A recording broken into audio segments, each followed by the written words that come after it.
ரசூலுல்லாஹ் சொன்னாங்க, மனிதர்களுக்கு ஒரு காலம் வரும், அஷ்ஷாபிரு ஃபீஹிம் அலா தீனி கல் காபில் அலல் ஜம். ஒரு மனிதன் பொறுமையாக மார்க்கத்தில் இருப்பது தணல் கட்டிய கையில வச்சிட்டு இருக்கிற மாதிரி. அவ்வளவு கஷ்டம். மனிதர்களுக்கு ஒரு ஜமான் வரும், அப்படி முஃமினாக இருப்பான் காலையில, ஒயும்சி காஃபிரா, மாலையில காஃபிரா போயிருவான். மாலையில மூமினா இருப்பான், காலையில காஃபிரா போயிருவான். அப்படிப்பட்ட எங்க பார்த்தாலும் விபச்சாரம், எங்க பார்த்தாலும் விபச்சாரம், விபச்சாரம் பெருகும் என்றாங்க ரசூல் ஸல்லல்லாஹு அலைஹி வஸல்லம் அவர்கள்.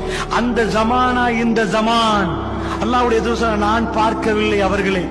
ஆடை அணிந்திருப்பார்கள், நிர்வாணிகளாக போவார்கள். அவர்கள் யார்? அவர்கள் ஆண்கள் பக்கம் சாய்வார்கள் அல்லது இழுத்து எடுப்பார்கள் ஆண்களை தன் பக்கம். அப்படிப்பட்ட பெண்கள், அவர்கள் தலையுறை உச்சியிலே முடியை கட்டியிருப்பார்கள். அந்த பெண்களை நான் பார்க்கவில்லை என்றாங்க ரசூல் ஸல்லல்லாஹு அலைஹி வஸல்லம் அவர்கள்.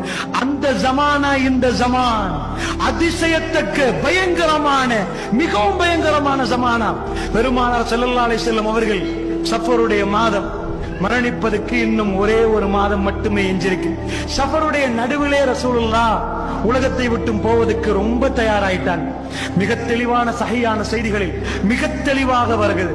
ரபியுல் அவ்வளுடைய 2 வாரம் ரசூலுல்லாஹ் உலகத்தில் வாழ்ந்தார்கள்.